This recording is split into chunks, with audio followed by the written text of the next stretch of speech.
So to kick things off, we have apparently what I thought was me just tripping out, but is apparently actually what we opened. We have some doubled up double team rares. Let's see. So what do we have? We have Monk of the Open Hand, Patriarch's Humiliation, Ambushed on the Road isn't exciting, Rescuer Schwinga's fine, Steadfast Paladin's solid, Valiant Farewell. I probably should actually get around to trying this out at some point. Thought those were my sealed cards. Oh, those. We do have double Tiefling Outcast, double Fiend Lash. Those are. Yeah. There's a chance we might end up playing red. I need to get around to playing this. I really don't know what to expect out of Valiant Farewell, but I keep not playing it, and that's not actually educational.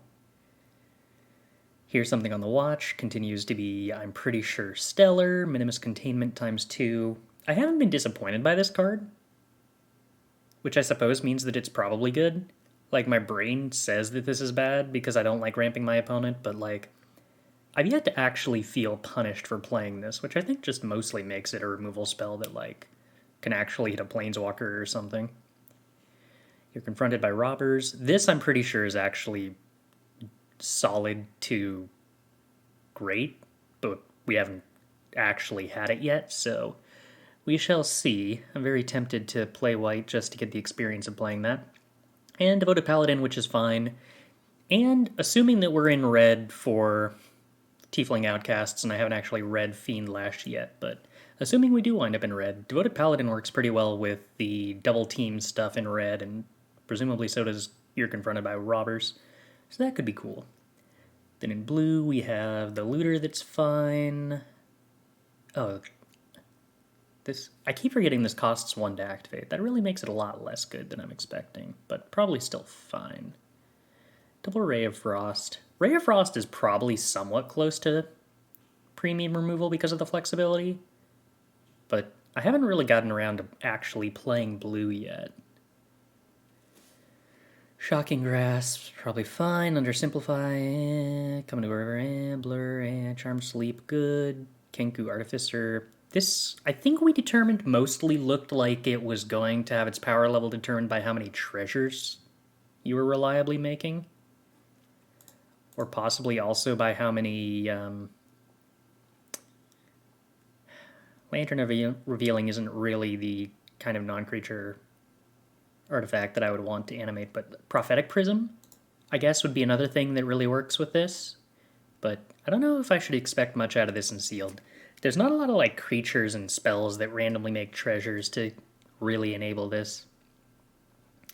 Contact the Other Plane is fine. Find the Villain's Lair is pretty bad. Young Blue Dragon's fine, but yeah. I continue to very rarely ever actually want to be pulled into blue by the strength of the commons, which I have wanted to get pulled into other colors by the strength of their commons, which probably doesn't say a ton that's great about blue for the time being. Alright, we have a lot of black cards. Ghost Lantern, meh. Shambling Ghast's fine. Sepulchre Ghoul is solid. Horde Robbers, solid. Thieves' Tools, Mind Rots, Grave Choice, Skullport Merchant, actively excellent. Vampire Spawn, solid. Double Grim Bounty's pretty good. Intellect Devourer, 3 and a black for a 2/4 creature horror with Devour Intellect. When Intellect Devourer enters the battlefield, each opponent exiles a card from their hand until Intellect Devourer leaves the battlefield. Okay, you may play lands and cast spells from among cards exiled with Intellect Devourer. If you cast a spell this... Okay. So it's a 4-mana 2/4 that our opponent discards a card. Kind of. Then that card goes under Intellect Devourer, and we kind of get to Hostage Taker it, except they get to choose what we target.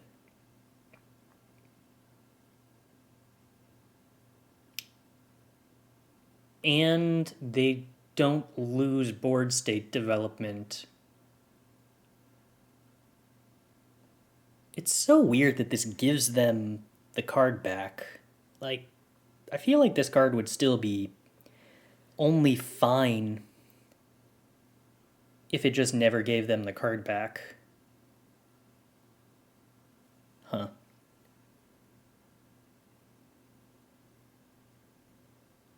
Step one of most HPG pools, put blue aside. Yeah, I have not been. I think the one time that I've played blue was like to splash blue in a Teamer Dragons list, and that was fine. And then to like play Tasha, and Tasha was good,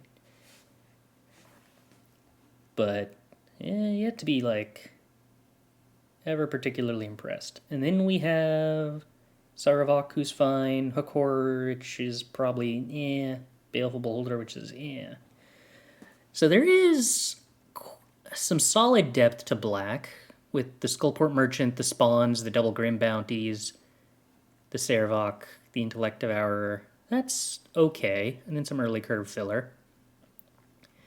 Red, we have Goblin Trap Finder. Still don't know what to think of this card, really. Cobalt Warcaller, which is impressed.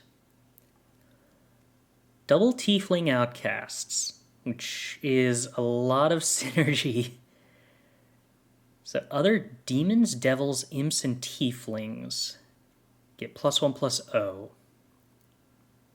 You're a tiefling. Huh, okay. Demons, devils, imps, and tieflings.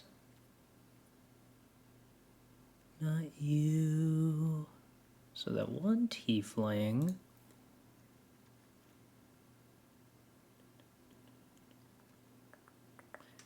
Looks like probably not a lot of other stuff would get benefit other than that one red creature. I mean, I imagine this card's probably just solid enough to run on its own if we end up in red, and having two of them is even more synergy. But I do wonder if this might not be strong enough to be something that, like, super actively pulls me into red. Unsure. Fiend Lash. 1 in a red for an artifact equipment. Equipped creature gets +2/+0 and has reach. Whenever equipped creature is dealt damage, it deals damage equal to its power to target creature. No, to target player or planeswalker, not to target creature. Ugh. Okay. This is expensive to equip. And it doesn't give it any kind of stats that win combat? I guess it is a way to give your creatures reach. Because it means that if your creatures get blocked... Oh, it deals damage equal to the power of the creature that Fiend Lash was equipped to, not to the... So it kind of gives your creatures super trample? Oh, not even blocked. Like, if they're dealt damage by anything, which would include my sources, actually. Although I don't think that I have any ways to deal damage to my own creatures. Huh. Alright, that's sort of interesting. Is that good? I don't know. We have another Double Team card. We have 2 copies of Unexpected Allies. 2 Unexpected Allies and 2 Tiefling Outcasts actually sounds like something that might be silly enough we actually attempt to make work. Come to the Knoll Camp. Okay, so we, like, have to try to do some sort of crazy red aggressive deck. Right? Because we could, like, hypothetically end up with 6 copies of Tiefling Outcast in play. Okay, so let's try all of this nonsense.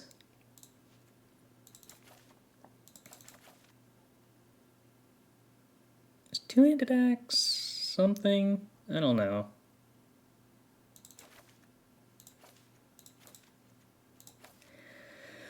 Alright, so I feel like Young Red Dragon is just solid enough in an aggressive list. That being a treasure source makes Jaded Sellsword sort of appealing. Although well, I don't know.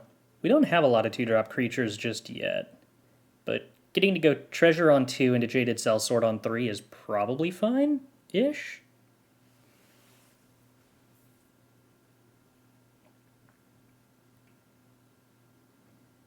I wonder if having double 6-drop actually makes playing Reckless Barbarian fine? I don't know. Oh, I guess let's look at the green. Double line up the shot, double poison the blade, arcane archery is fine. No 2-drops in green, so we'd only be adding higher cost stuff. Is there anything like appealing? Double Underseller Myconid's pretty interesting.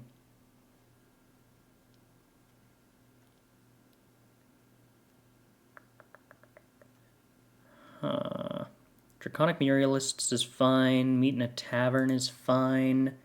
Owlbear, Hillgorger. Double Myconid's appealing, but there's not a lot else going on here. We're probably going to play Bronze Walrus and probably going to play Pilgrim's Eye. That's fine. Do 2 instances of Double Team give you 2 duplicates? I believe that is the case. So, like, I think you can give a creature that had and then lost Double Team again, and I think you can give it Double Team twice. So if we go like turn 1 Tiefling Outcast, turn 2 Unexpected Allies, the Outcasts attack, I think we get 2 Tieflings put into our hand. So the duplicates I don't think have 2 copies of Double Team. Unexpected Allies I think works kind of weird, because it grants a card Double Team.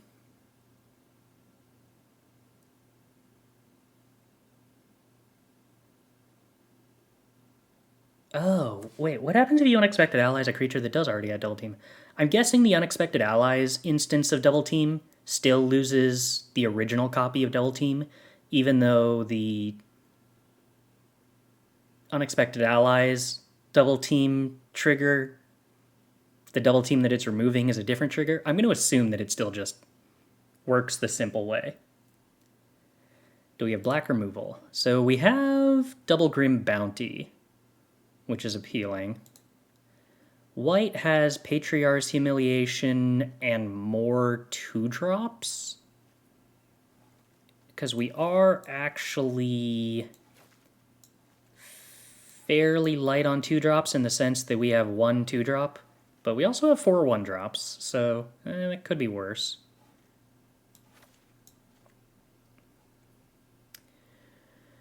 So white gives us 1, 2, 2 1-drops. Black gives us, well, black also gives us 2 1-drops. So black would give us Sepulchre Ghoul,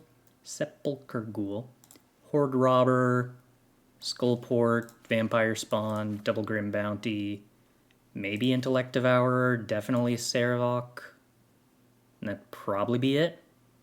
And then we'd have to actually like come up with some cuts. Is Two-Handed Axe better than Fiend Lash? Sweeping Cleave is sort of appealing, but probably not like that appealing.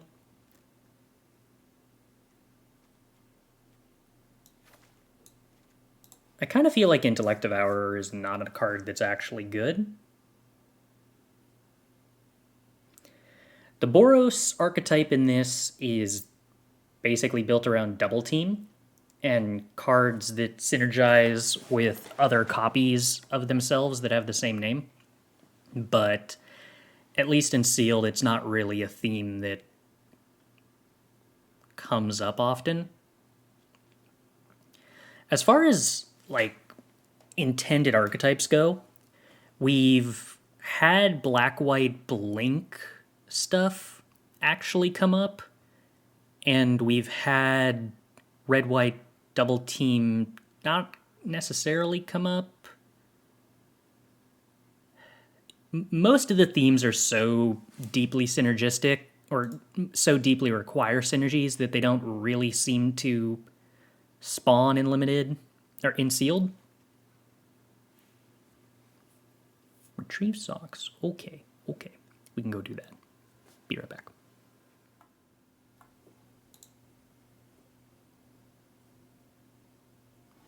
I want to try Trap Finder.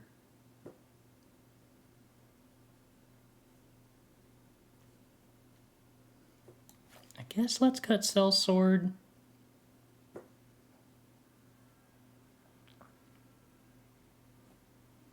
I could try cutting Earth Cult Elemental. It feels like the kind of thing that would synergize with Skullport Merchant and Young Red Dragon and Horde Robber, but maybe not. Cut Elemental, keep things lower cost. Yeah, alright. Not unreasonable. Alright, well, let's try cutting another Null Camp then. See about what happens if we try to go the double Unexpected Allies route. Alright. I think we'll give that a go then. Socks is a solid kitty cat. One of the best ones.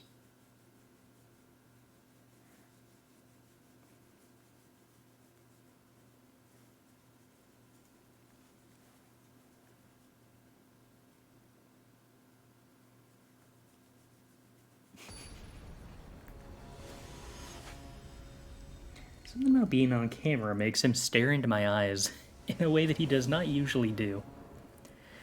Alright, let's see. We got our 1-drop, we got a 2-drop, we got a 3-drop. That seems like a recipe to me.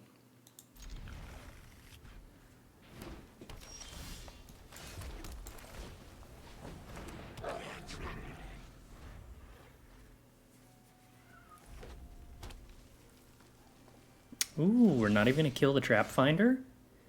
Am I supposed to Unexpected Allies the Trap Finder? I feel like that probably winds up very sad into my opponent having some kind of Dragonfire here. I think I'm supposed to resist my urges to do that.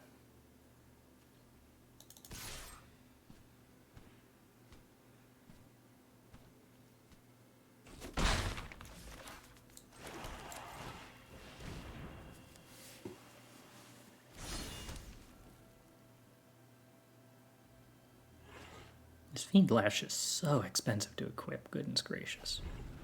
So they had something they could have done there but didn't do, or else they were bluffing.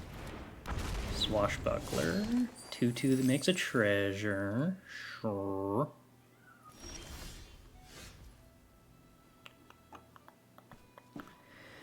So we could equip the Fiend Lash and attack. We can't attack without equipping the Fiend Lash unless we Unexpected Allies, and that's not very exciting.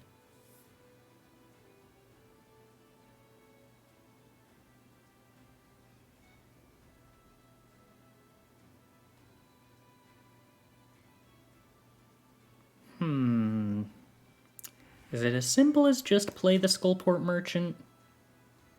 I don't like this whole not being aggressive thing against the green, presumably ramp deck. But I don't like the idea of like being aggressive against the green, presumably ramp deck, and not developing my board state either.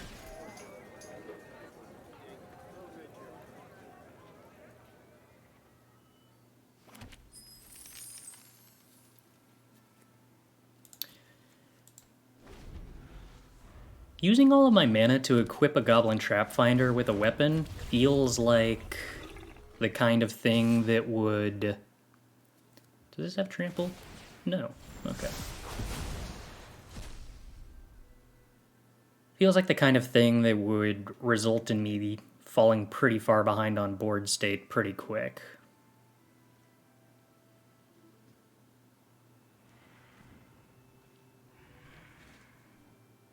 I think Skullport Merchant's probably just like the best card for me to do an Unexpected Allies on anyway.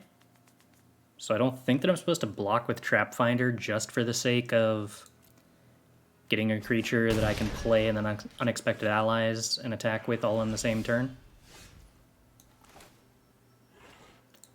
So let's just go ahead and copy our Skullport Merchant, I suppose.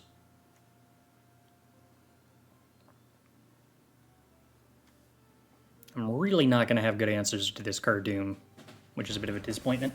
Kitty, I would like you to not scratch my bed. Qualifier is... I don't know, I think it's like the 18th or something? That's not right. That can't possibly be right. Is it like the 22nd? It might be like the 22nd. Alright. I don't believe that I want to play another Skullport Merchant here. I'm using up the treasure, so I guess we're just going to play the Rabble Rouser. We're falling pretty rapidly behind the opponent, who has not even used their treasure yet. Not to mention the amount of card draw that they're going to get to do with that Cardoom at some point.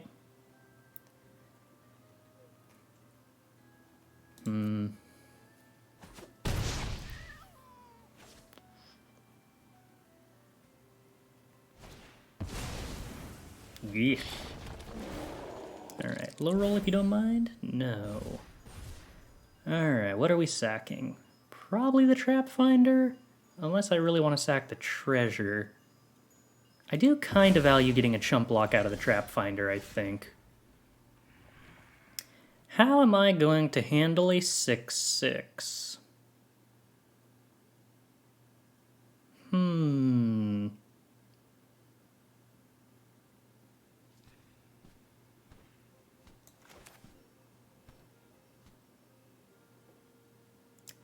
I guess I'm going to do it by attempting to burn my opponent out with a Fiend Lash.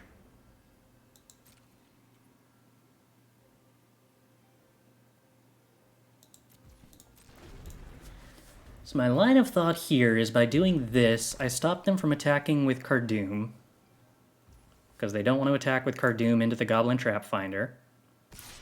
And then I just get to put the Trap Finder in front of the Earth Cult Elemental? No, opponent's actually willing to attack with both.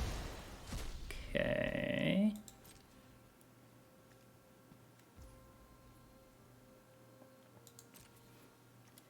So they've got a 1-drop, a 2-drop, and a 3-drop under here that they would get to draw with Cardoom. And that's pretty bad for me. So given that I probably don't want that to happen, I guess I have to not actually let them do any of that.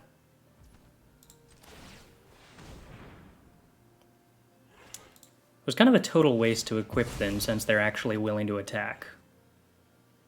And this doesn't trigger since it didn't deal damage.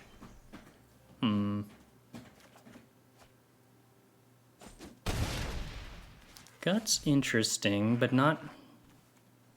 I guess it kills the Swashbuckler would be fine. There's the Dragon's Fire that they've had like the entire game. Oh dear, oh dear.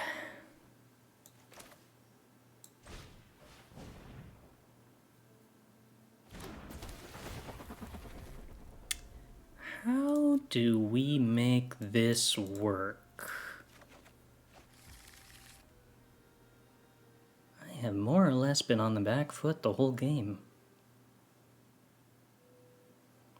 I suppose come to the Knoll Camp can pump a blocker. That's something.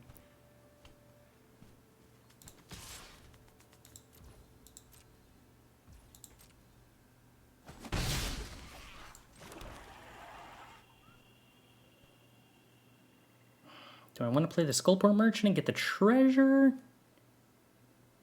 I've got a Skullport Merchant in play that I can pump with you come to the Knoll Camp anyway. That gives me a blocker for Cardoom, which grants them a bunch of stuff. But kind of fine.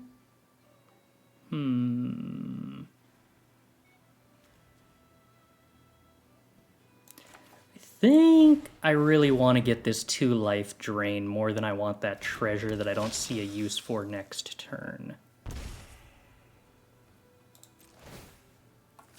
Alright, keep pulling you up.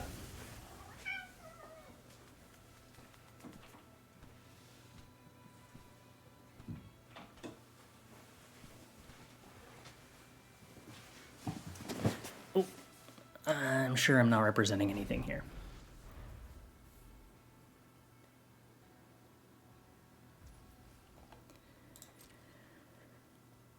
So if they attack with everything, they don't. 4 cards under the Cardoom is deeply concerning. I'm kind of just never going to beat that at this point, am I? Do I have any effect in my deck that can exile it? Not the Grim Bounties. No, I have nothing that can ever exile it. Because Gut... Oh, no, actually, Gut does not exile it from the graveyard, so if I gut the Cardoom, they don't draw. Okay. I guess that's the game plan, then. Oh, hey, Bunfun. Thanks for gifting a sub. I appreciate the support. Let's go with this. So they're targeting the Skullport Merchant first. I mean, I'm kind of expecting that the opponent's going to have an instant speed removal spell here.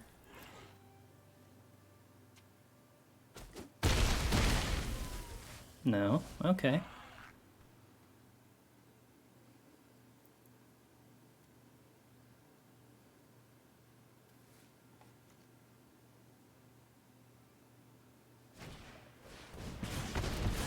Okay.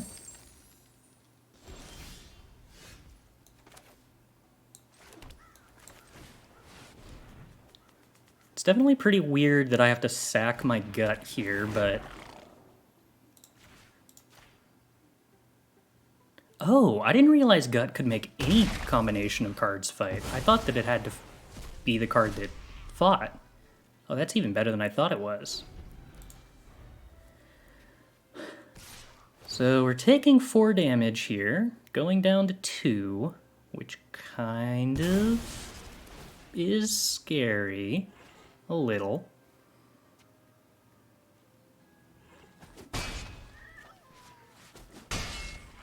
Hopefully the opponent has nothing else to do, but given that they missed land drops, that's a little unlikely. Or they could just have, like, a completely nuts shell. Okay, that's fair. 2 improvised weaponry. Okay, yeah, fair.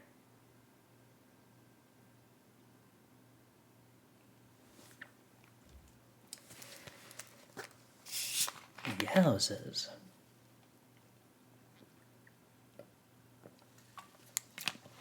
It's interesting, I think, how different that game is, play versus draw. We were kind of on the back foot for a lot of games in a row. Or for a lot of turns in a row there, but just barely.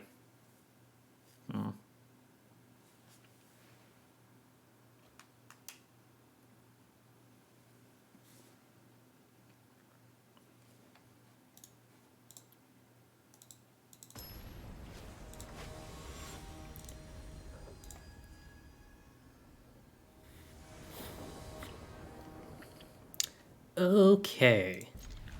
So we once again have 1-drop into 2-drop.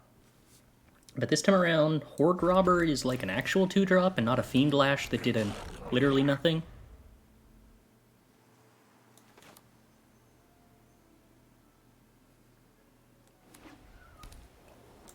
Definitely very deeply unimpressed with Fiend Lash so far.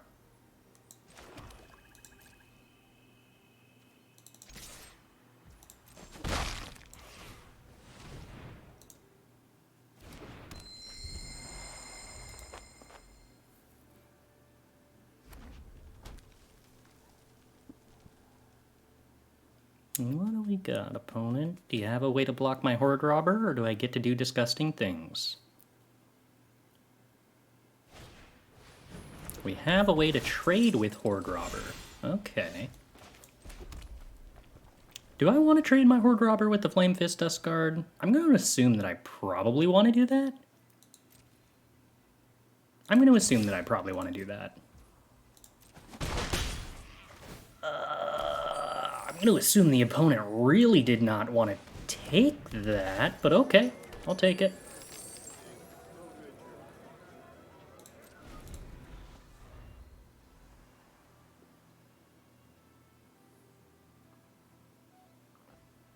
How much data on sealed does 17 lands have?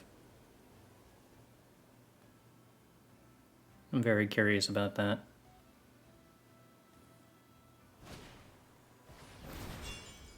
Genasi Rabble Rouse, sure. There's a 2-3. That's a decent stat line.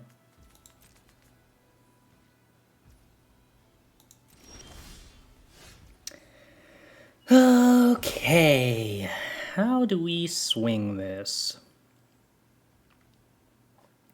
Putting a Fiend Lash on Skullport Merchant doesn't accomplish very much. They still just double block it. I get to kill the Rabble Rouser in that case, which is an upgrade over just killing the Dust Guard. I'm going to assume that if I want to put Fiend Lash on something, it should probably be the Trap Finder. And I think that's what I'm supposed to do. At this point, they'd probably block the Horde Robber.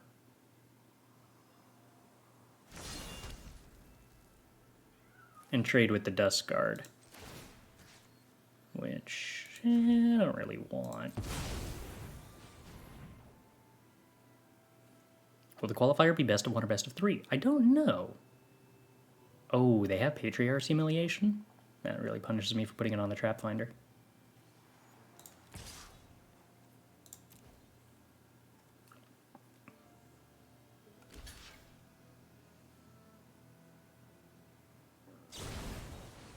No, it's just typical.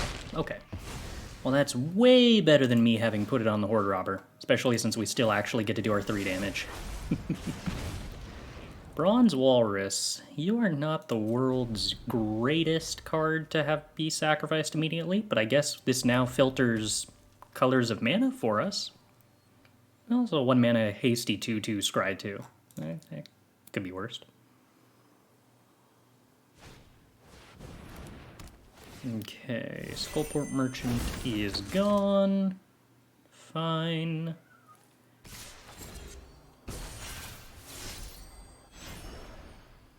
I kind of want to keep my Horde Robber around since it's going to make a treasure here.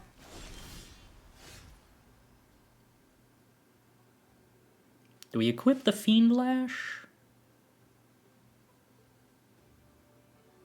To get in for extra damage.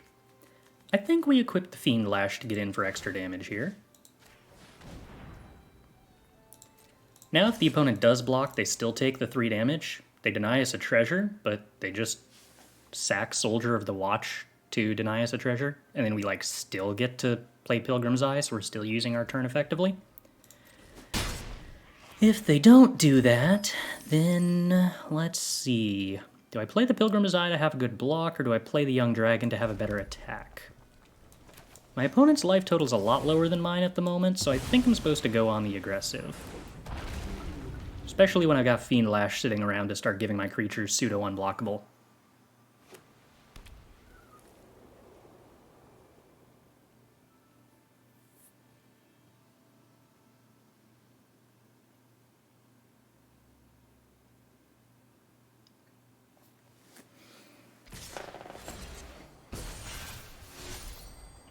I guess the real power of Fiend Lash is when I start putting it on creatures that are hanging back to block.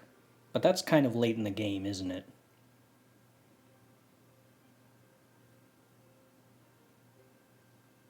I could hypothetically do that with Pilgrim's Eye this turn. Improvised weaponry continues to absolutely destroy me. That has been consistent. And hunting party, eh? Okay, so what are we gonna do? 3 mana 4/4 with double team.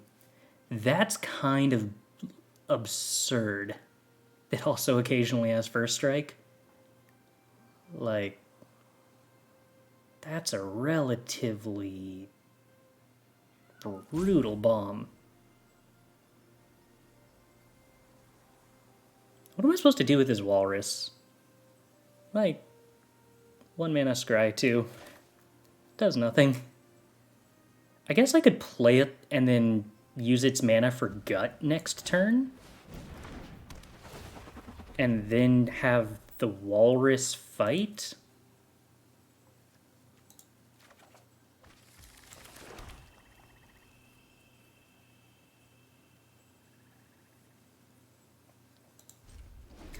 Still gonna have to deal with the fact that my opponent has 2 3-mana 4/4 first strikers, which I like just can't do anything about. This is the game where I hit with the turn 2 Horde Robber because my opponent just didn't block it, and like I still have had no capacity to take advantage of that. Flying in haste, right? Yeah.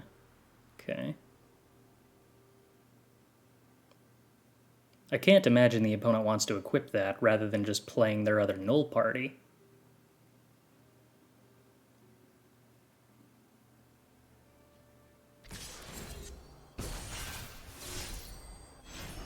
Opponent agrees. Alright, so we block the Rabble Rouser and the Dusk Guard. If they want to pump the Rabble Rouser to kill my creature, then they're not playing another creature. And, like, that's probably good for me.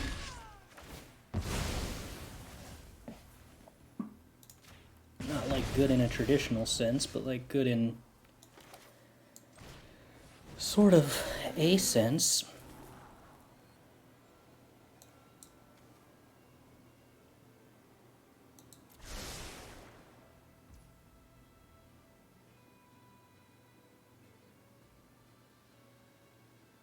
It doesn't even reward me to fight with this Walrus, because I could have fought with the Skullport Merchant already. But I guess the Scry is still partially meaningful. Aye. So I'm chump blocking with... Oh no, I'm just dying. Alright. Well, let's kill the onboard creature and hope the opponent misses the fact that the card that they have in their deck does something.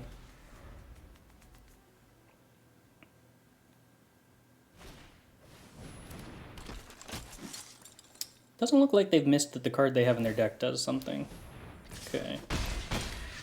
So once again, the Fiend Lash is, like, completely failed to provide a card's worth of value.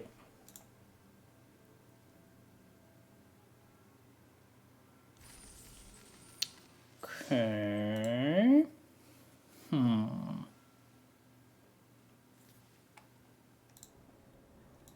Okay, we're on the play with a Kobold Warcaller. We don't have a lot of creatures, which is one of the things that usually would have to happen to make the Warcaller exciting, but okay. I feel like I'm probably supposed to get in with the Warcaller rather than start giving my creatures haste proactively here, since I can't actually give something that can connect on this open board state opportunity.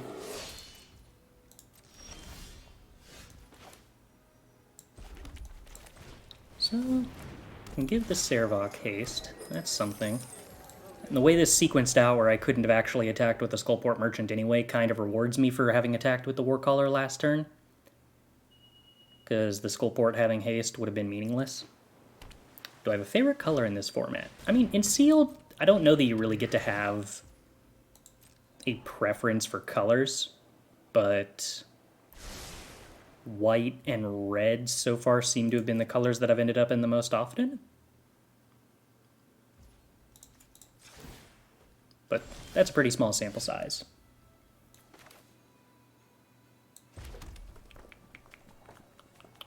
So Servok currently gives +0/+0. I kind of want to Unexpected Allies the Skullport Merchant and attack, with the expectation that the opponent's probably going to double block it, assuming that I'm only doing this to get the other copy, and then I get to come to the Null Camp and kill both my opponent's creatures without losing the Skullport Merchant. Oh. Or they could not do that.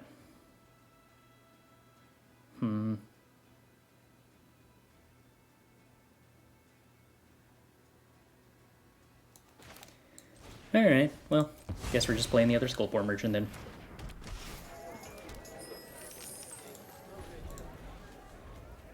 But yeah, Seal doesn't really have favorite colors in the same way as Draft, just because, like,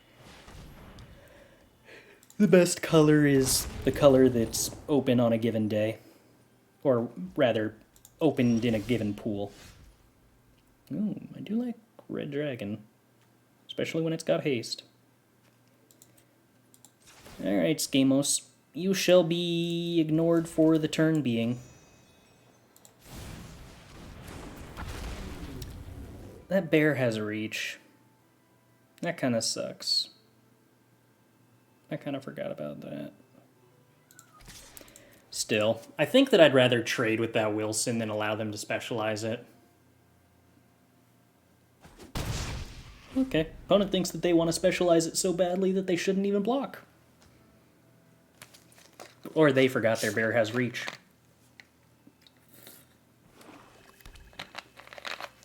One of the two.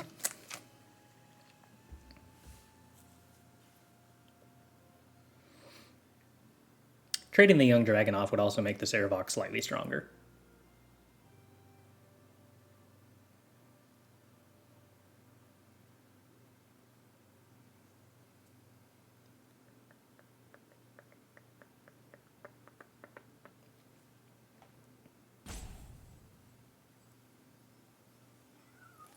Opponent has a lot of options about what they can do with specializing.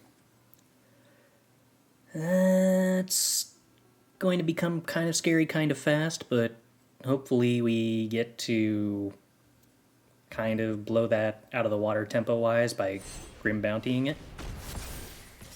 Menace. And then also Giant Menace. Okay, opponent, so what are you planning to do here if I just double block the Wilson? With my 2/8 worth of stats. Did we think about that? Do we have a 2-mana? No. Okay. So it just wasn't a good attack is the answer. Fair enough.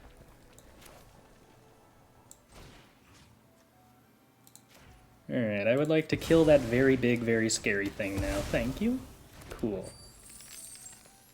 Good deal.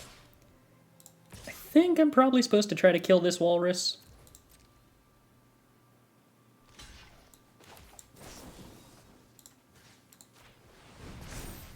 I think that's worthwhile. Okay.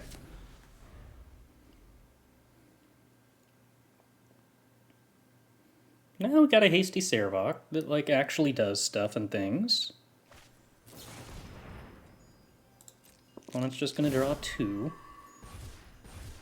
Natural 1. Unfortunately, we don't get to, like, punish them for rolling a natural 1, which feels a little sad. Alright, I think we hold on to that mountain in case we want to pitch it to Sarevok for whatever reason.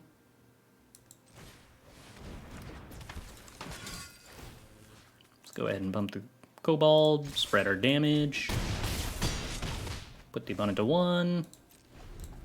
Alright. Well, the only board wipe I know of in the format takes a turn to happen. Okay, so we do in fact get a win. I don't think Cobalt Warcaller had a big effect on that game.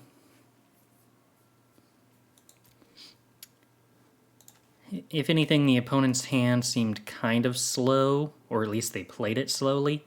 Skullport Merchant bought a fair amount of time. Unexpected Allies was kind of medium, didn't really do anything terribly impactful.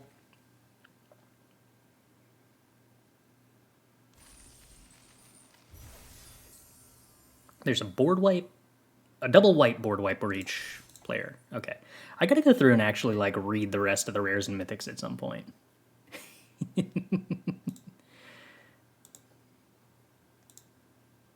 That should probably happen.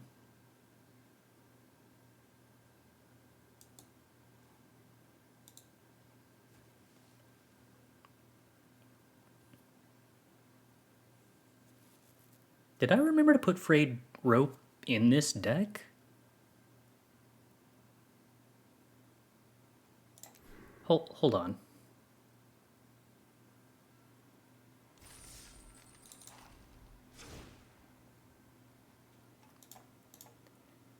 I totally forgot to put this in the deck. This is definitely supposed to be in the deck. I've been very impressed by Fraying Line. Which means I need to figure out another cut. Regrettably. I'm going to cut the Fiend Lash. One of the two Fiend Lashes. One Fiend Lash is enough for educational value, and so far the educational value has been that it is not a lot of value.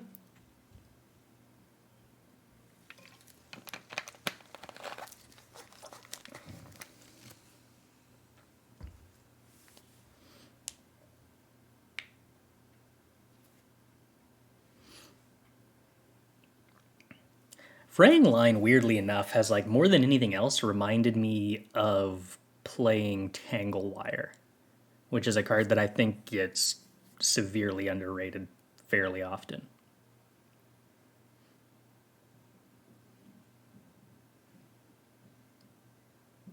Although Tangle Wire kind of protects hyper-aggressive strategies, and Tangle Wire kind of, and Fraying Line kind of punishes aggressive strategies. I mean, this is something I want to keep. Sure. Like, this is a hand where Fraying Line looks excellent, and our weapon would have been pretty bad, I think.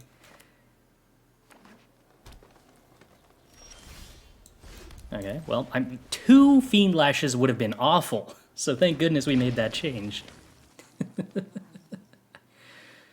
Oh my. Oh no, my cards! I guess you get a land, opponent.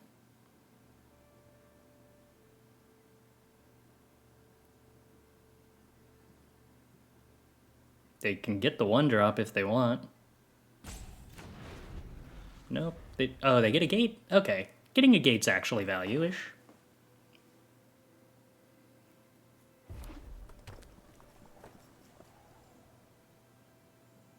Definitely sort of value-ish.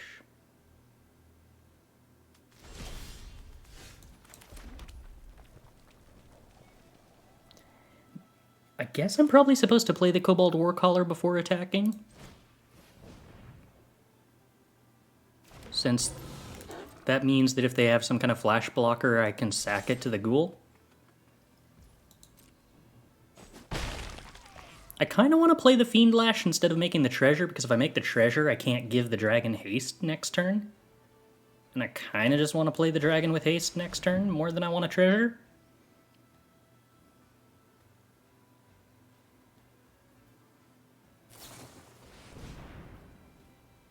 Okay. Well, they successfully kill my Warcaller.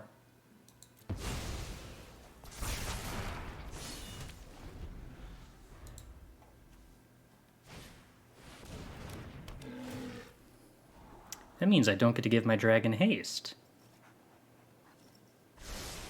Quite the bother. Alright, so let's take stock of our options. I can play Fraying Line, which does not enable an attack, but probably kills the walrus.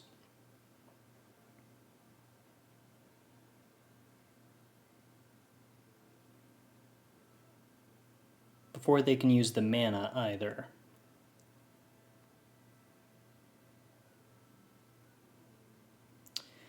Alternatively, I could play the Rabble-Rouser and make a treasure and let my opponent pass with Walrus. I could equip the Fiend Lash and attack, which probably does 4 damage, but doesn't give me anything else to spend my mana on. I could play Rabble-Rouser and attack. They can't block.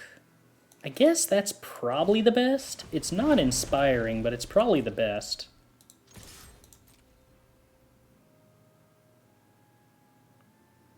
If they blocked, I guess I would actually trade. Think the Rabble-Rouser is better than the Sepulchre Ghoul at this point?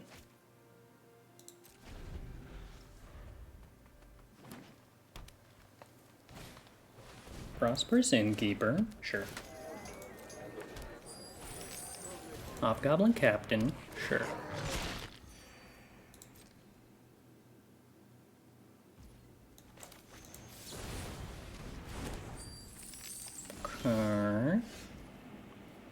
Do we want to Unexpected Allies here?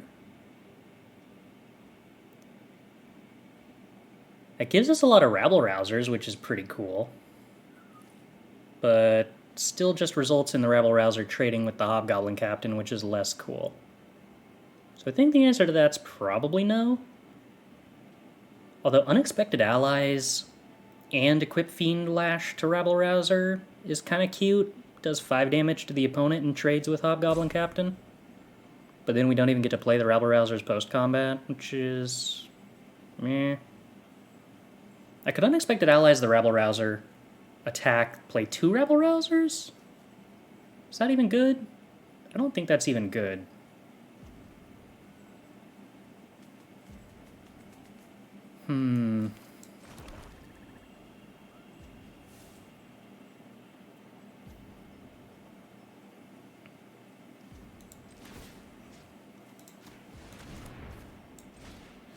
I think I'm just doing this.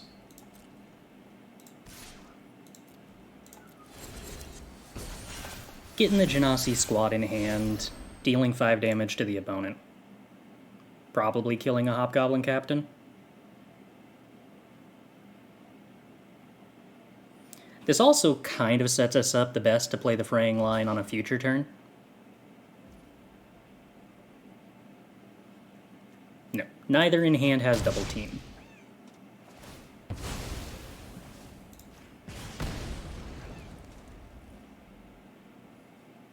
Kinda wish Fiend Lash said target opponent or planeswalker so that I wouldn't need to continue choosing the damage. I've become fully a lazy arena player at this point.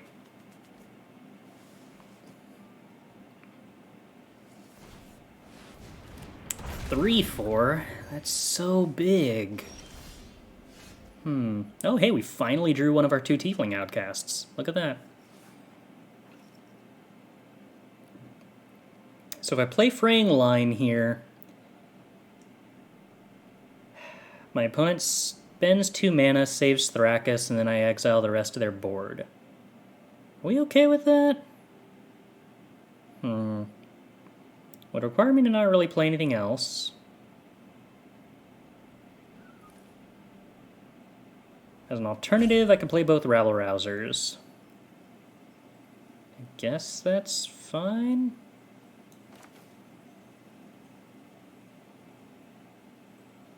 I play 1 rabble-rousers and Fraying Line on the ghoul.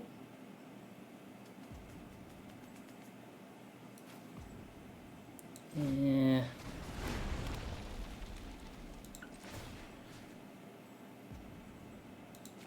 I think I'm setting myself up like this. So then if they attack with Thrakkus, I just block with the ghoul. Kinda wonder if I want to play the outcasts here using this treasure. Gives me something to sack to Sepulchre Ghoul. I could just try to out-aggro my opponent here. Yeah, you know what? Alright.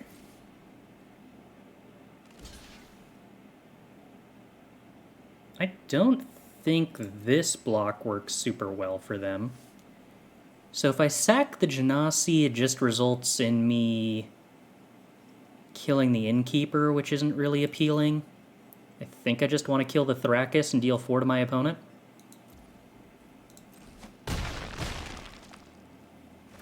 Well, this still feels pretty good for me. This isn't...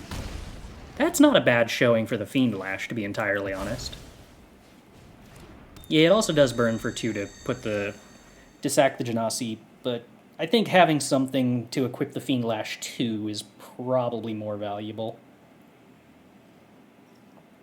It's a little concerning that the Fiend Lash costs red to equip. That's a little limiting right now. Okay. So I can spend 5 mana to trade Rabble-rouser with Owlbear and deal 4 to the opponent, which I guess is fine.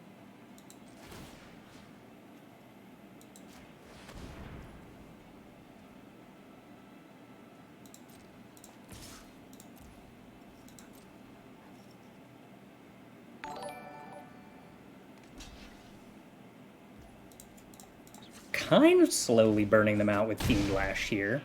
We're spending a lot of mana not advancing our board state, and it's only really succeeding because the opponent's kind of not making a ton of land drops. But I guess they've also been choosing not to use the treasure So that could be fine-ish. Okay, opponent puts a bunch of creatures in their hand. One is, by some definitions, a bunch. Mostly not by very good definitions, but, you know. Okay, so let's go ahead and play the Tiefling Outcasts to pump the Tiefling Outcasts that's already in play. And then equip the Fiend Lash. And get in for 3. For 4? Oh, for 4, yeah. Alright. That's kind of lethal next turn.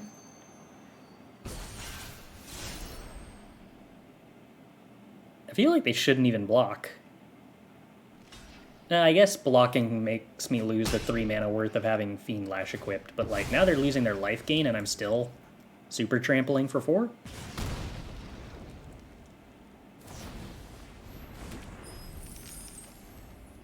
Okay.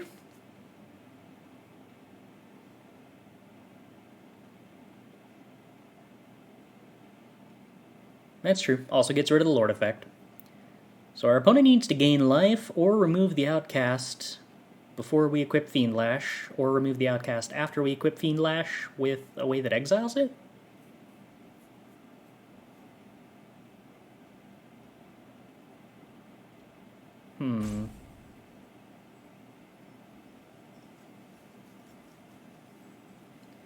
It's somewhat difficult to tell if Fiend Lash is actually, like, paid for the fact that we've invested 15 mana into it.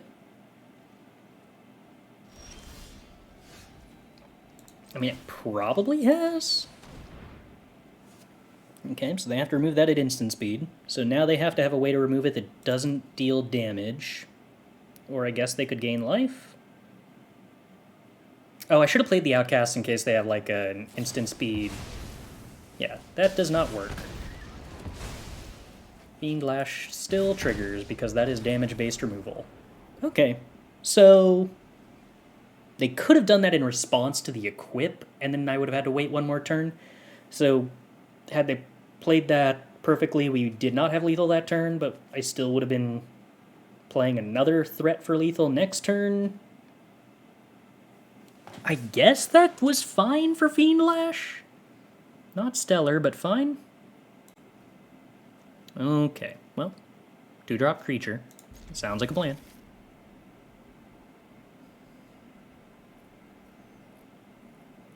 The Owlbear would have been annoying. That's true. Although, at some point I also had the option to just play a 3-2 flyer.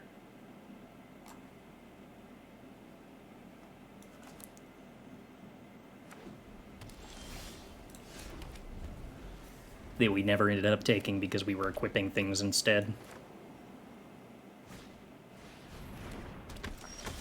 Okay, I was gonna say that Doubleteam really punishes me for being on the draw here, but at least Rabble Rousers lines up very well against Soldiers of the Watch.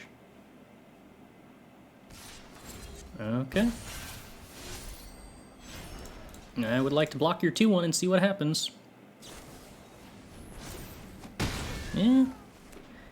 Get a 1-for-1 that stops them from playing Soldiers of the Watch. It's something. Fraying Line is also, like, significantly weaker on the draw than it is on the play. I am suddenly noticing. It's almost like being on the draw is not super great in Magic or something. Tollkeeper. I would love my opponent to miss a land drop here. I think they have a pretty strong incentive to make my swamp come in tapped. Which forces me to play the Fraying Line using the Walrus. Yeah. Well, now I have a mountain and I can choose not to do that. Do I really want to block with the Walrus? I suppose I probably want to block with the Walrus.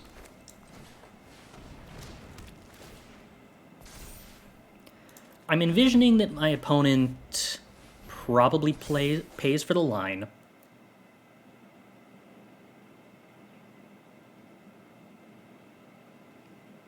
And now has to debate if they want to trade their thing that they just put the counter on with the Walrus. Like, I think they actually should have put the counter on the Soldiers of the Watch and then attacked with both in a weird way. And then I, like, have to decide if I want to trade with the Soldiers instead of trading with their better creature.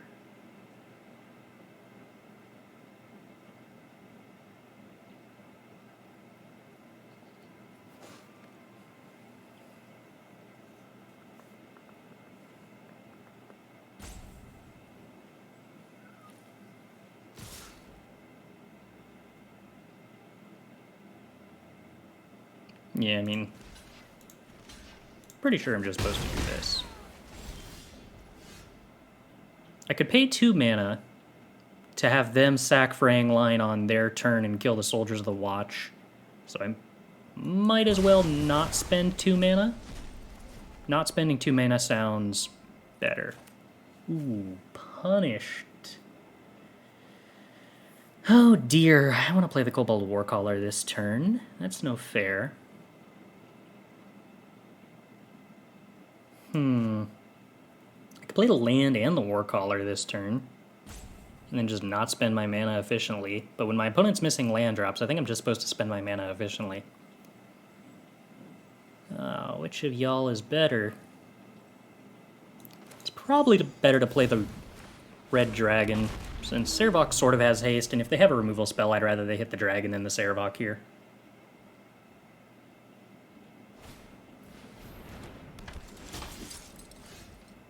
I could Unexpected Allies a dragon?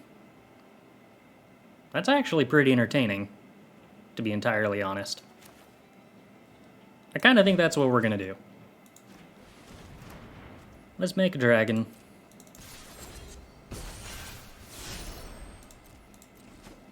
Punch. Play Warcaller. Pass the turn. They don't know about you come to the Knoll camp.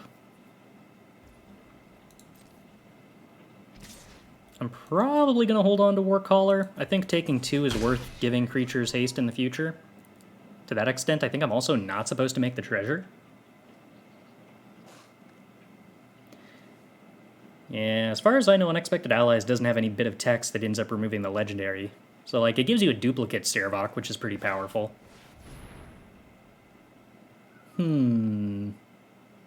That's sad, but okay.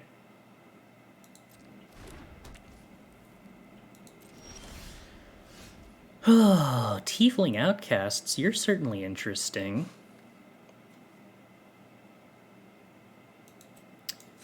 So what if I went ahead and gave Servok haste?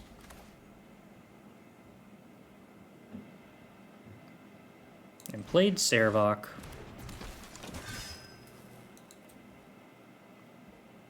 And sacked this to play the Tiefling Outcast, which sounds really weird, but sacking that treasure is 1 more point of damage because it puts the young red dragon in the graveyard.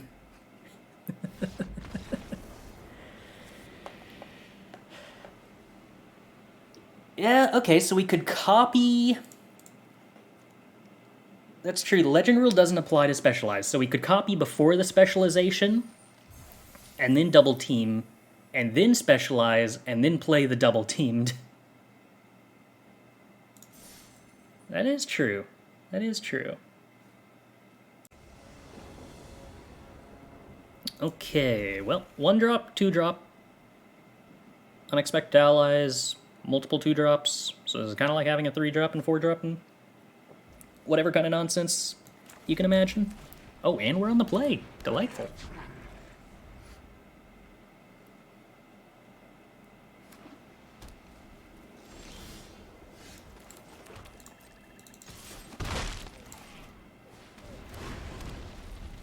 Genasi Rabble-Rousers feels like one of the more synergistic with Unexpected Allies kind of double teaming cards. Or we could get Portable Hold. Still don't think that card's good, but admittedly is good here. I am sad. Alright, Bronze Walrus, find us something fun. 2 swamps. I don't even think I want the swamp. Like, bottoming both swamps when I've got Grim Bounty and relying heavily on Bronze Walrus for my fixing is risky. but, like, I don't think that I can afford to really flood out to that extent here. You know what? I will call Skullport Merchant having been rewarded for that decision.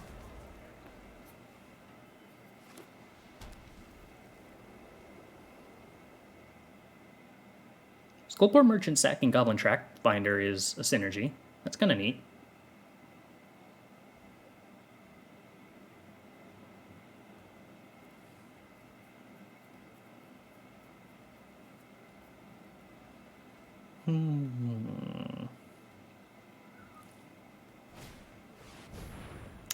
Okay. A 2/3. That blocks so well. So I guess I'm just going to end up playing another Skullport Merchant is the plan this turn?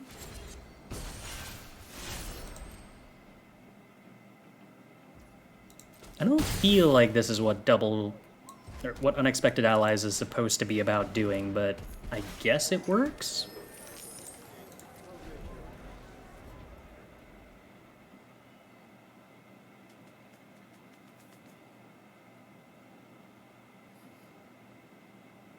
Yeah, this time around we got a different one-drop goblin.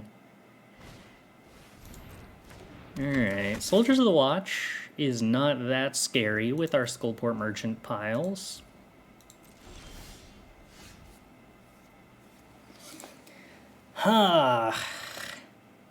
What am I even doing here? We've kind of developed a board stall. Guess I'm just gonna play Vampire Spawn, and last game we were like heavily restricted by red sources. This game we're gonna be heavily restricted by black sources, it looks like. Oh, the war color is a kobold. I see. Opponents also slightly restricted on red sources for their Genasi activations. I don't know if that's, like, a good thing for me or not, but it exists.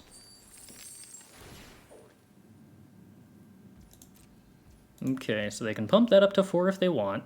They elect not to. I don't even know if I should play this ghoul. I kind of just want to sack Trap Finder to draw a card. But I don't know whether I should be doing that on their turn.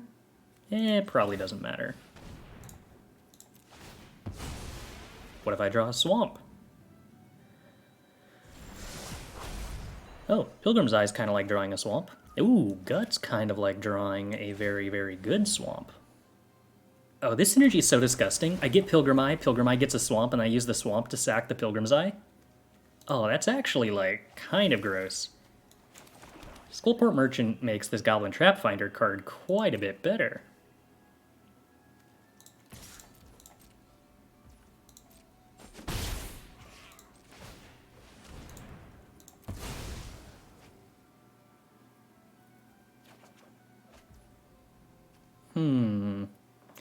Do I want to play Horde Robber or Ghoul?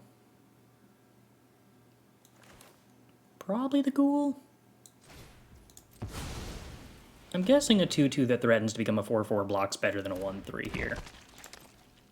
Playing around different kinds of instant speed removal, sorcery speed removal, I suppose, that my opponent could have.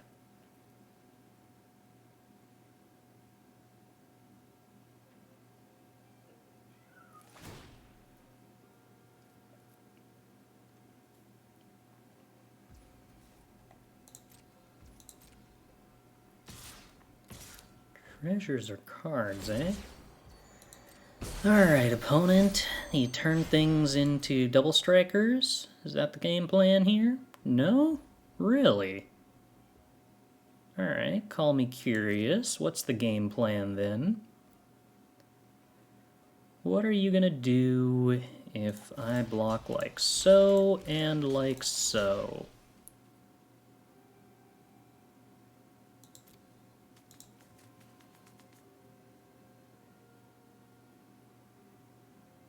I'm assuming that they're just going to kill the ghoul and the spawn by spending 2 mana. which are trades that I'm okay making, I think.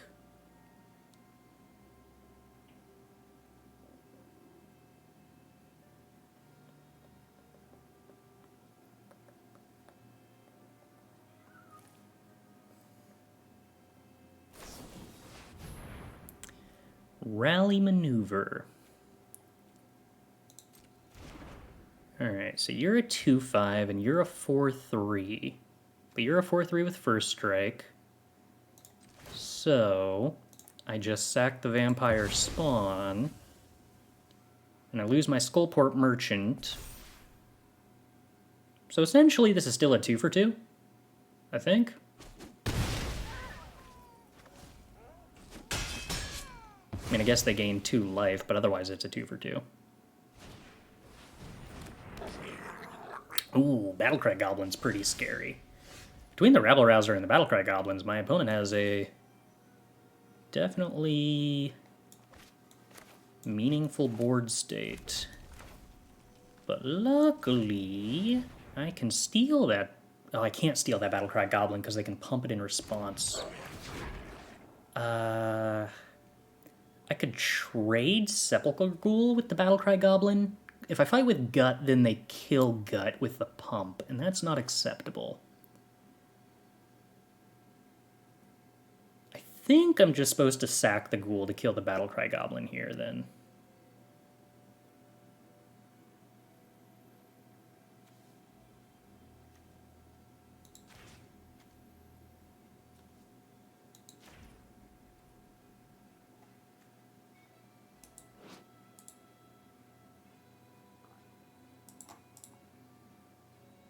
I'm gonna Menace and Haste. Or Double Strike and Haste. Okay. Yeah, I think that's what I want to do.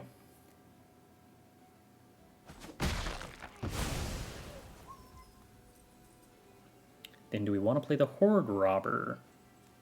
Maybe?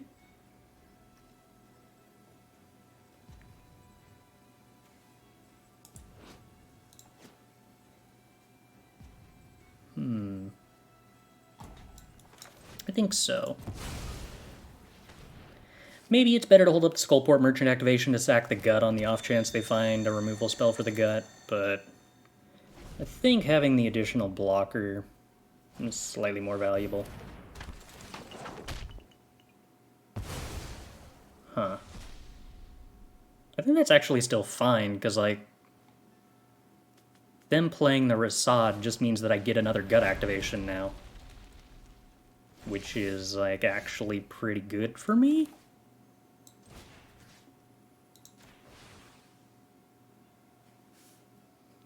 So this time I can just kill the Soldiers of the Watch.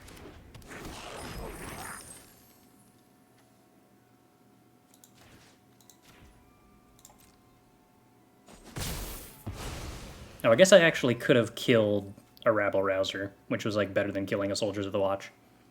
Whoops.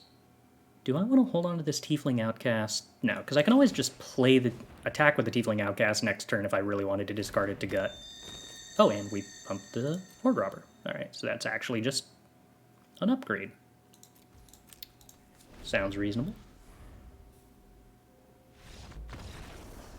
Yeah, so a mistake forgetting that I can't make Gut fight with Gut. Should have killed a Rabble Rouser. They only had enough mana to pump it by 1 that time, not by 2. But, yeah, alright, it works. So we finally get to play a turn 1 Tiefling, and we finally get to draw Intellect Devourer. Unfortunately, we're on the draw, so the Tiefling Outcast is going to be a little less impressive. And unfortunately, the opponent has a Shambling Ghast, which deeply, deeply, deeply embarrasses Tiefling Outcasts.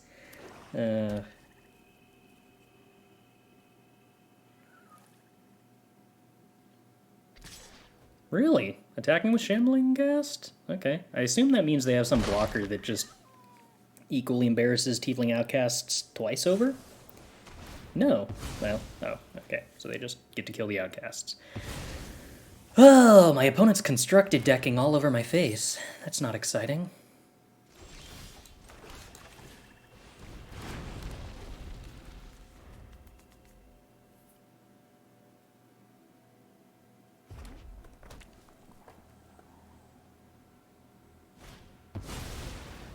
Yeah, alright. It's a relatively horrifying card. You know what? Intellect Devourer is a pretty cool card to Unexpected Allies. I don't hate that.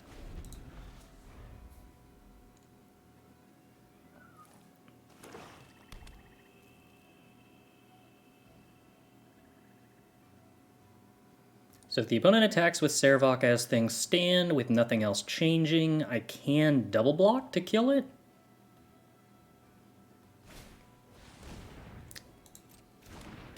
Karlach. Very horrifying. My opponent's deck looks pretty stellar at the moment. That's a lot of very powerful cards compared to my very embarrassing not a lot of powerful cards.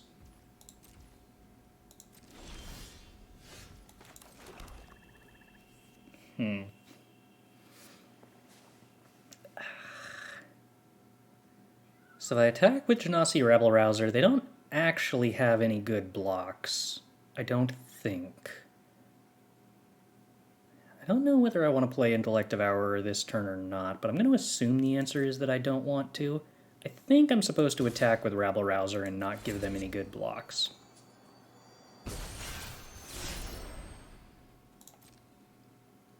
They can eat up my entire mana with a block by Servok.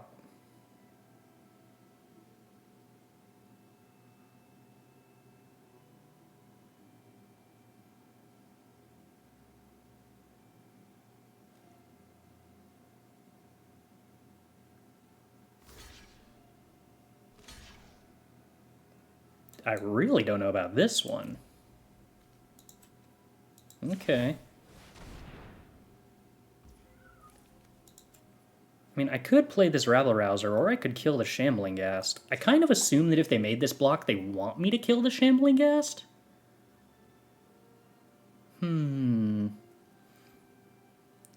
If they want to make the Treasure, they'll probably play the best card in their hand if I give them a Treasure, and I think I want to leave them with the best card in their hand so that I can try to snipe it with Intellect Devourer, which I think means I'm not supposed to kill the Shambling Ghast.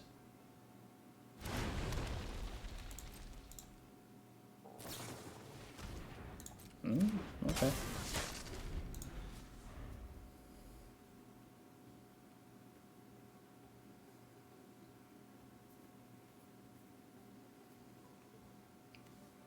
Five mana to cast Spike Pit Trap, which means that if they play a land drop, they can kill one of my blockers. I wonder if that's why they wanted the Treasure, was just to be able to activate Spike Pit Trap on an attack? Or they just didn't want me to play the Rabble Rouser so that they could attack with Servok. Okay, it's got Menace. That actually doesn't let them attack. It just lets them get in with a Shambling Ghast for some damage, which I can also still just block? Huh. No, because they can give -1/-1. Okay, so no block here.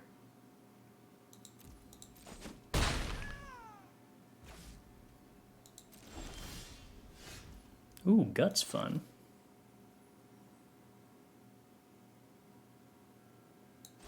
Not necessarily this turn, but eventually.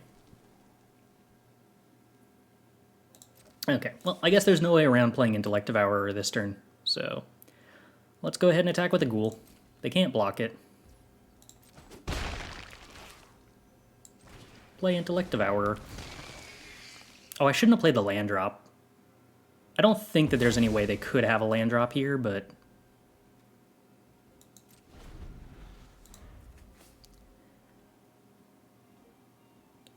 if they did, because they missed the land drop, but if they did, then I could have played their land drop before they could potentially kill my Intellect Devourer and get it back. Does anyone know what the highest reasonable win rate to strive for is in Best of 1 events? I mean, I suppose in a sense the highest win rate you can strive for is 100. You mean what's the highest feasible? I think the best I've ever done with a deck was a 92% win rate across 30 games or matches. But, like, if you're doing better than, like, 58%, you're doing really well. 100 isn't reasonable, but okay, but how do you define reasonable? Is 92% reasonable because if somebody's done it before? I don't know what that means. Okay, so what if we double block the Shambling Gas? They get the Rabble Rouser back, which I'm not excited about. Do I have to have my Gut Sack to kill? No, I think I want to trade my Ghoul for the Usurper. Okay. I don't believe I block. I think I just take all this damage. Wow, that's a lot of Rabble Rousers. Okay, opponent, calm down. This is deeply concerning. Okay, well... Have you already double-teamed? Yes. If I attack with you, that's bad. But I guess if my opponent blocks, I can always just sack it anyway, so I might as well try to go for the 1 free point of damage.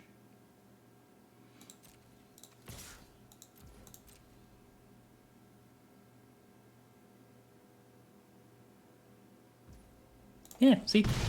Opponent gets scared. They don't prevent that 1 free point of damage.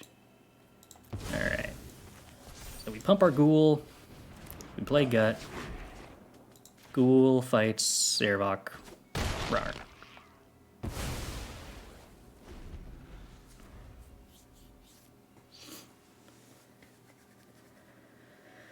Oh dear, oh dear, oh dear. There's the land drop. Here comes the Spike Pit Trap killing my Gut.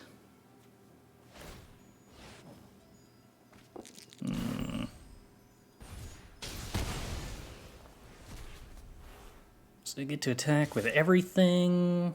Oh, do they choose not to attack with everything? That'd be interesting if so. Copying Intellect Devourer doesn't do very much here.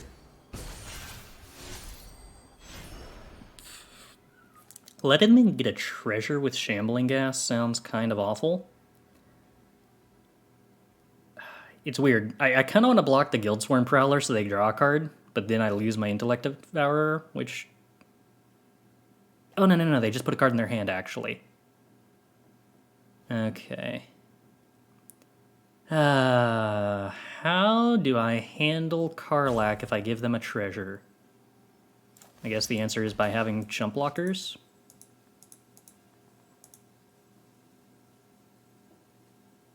Can't block. Why is this card so absurdly good? Oh dear, oh dear, oh dear. No, I can't block that Shambling Ghast.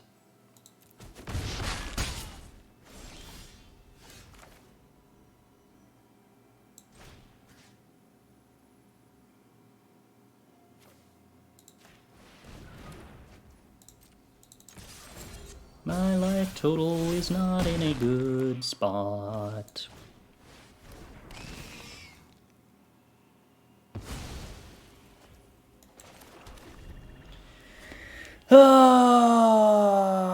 So now if they draw land, they don't have anything to discard to the Karlach, so it's not coming back this turn.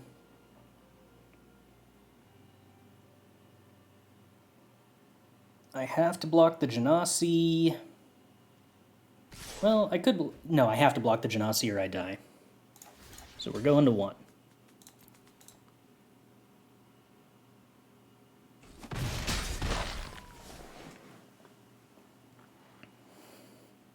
One's fine.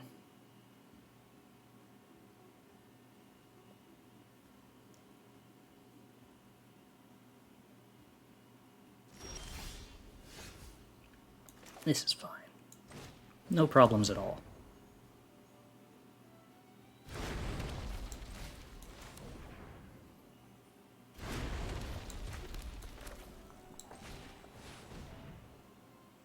Did I have lethal? What type of land did I have in my hand? Was it a mountain or a swamp? I might have had lethal if it was a swamp. No. This is only 9 damage. Servok for black is only 3 extra damage, so it wouldn't have been lethal. It would have been 1 short. Okay. No attacks, because the opponent can have a haster that removes one of my blockers, which means that if they play land drop, activate Carlock, I am on mono chump block duties.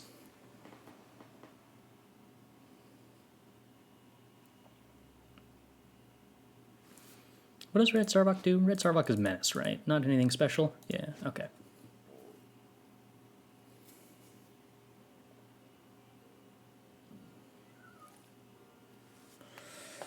Alright. Hold. Hold. So this Genasi can attack, because it still can trigger double team.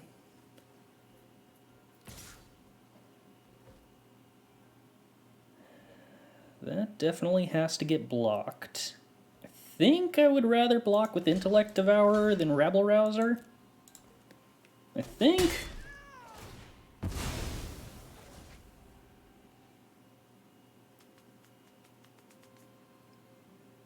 Rabble Rouser having Team Fire Breathing seems solid.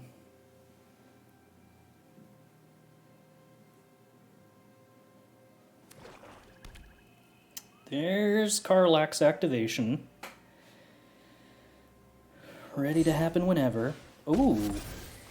Doing that this turn, huh? Oh. Didn't realize black could make me lose a card.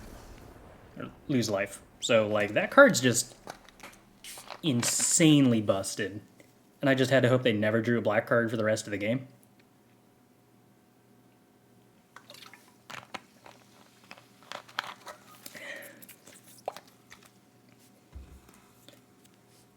I suppose the upside was I wasn't necessarily terribly far away from killing them. Alright, well. The fact that that game was that close after me taking that long to do anything meaningful while my opponent played a bunch of very powerful bombs early on, I guess I should consider somewhat impressive? Yeah.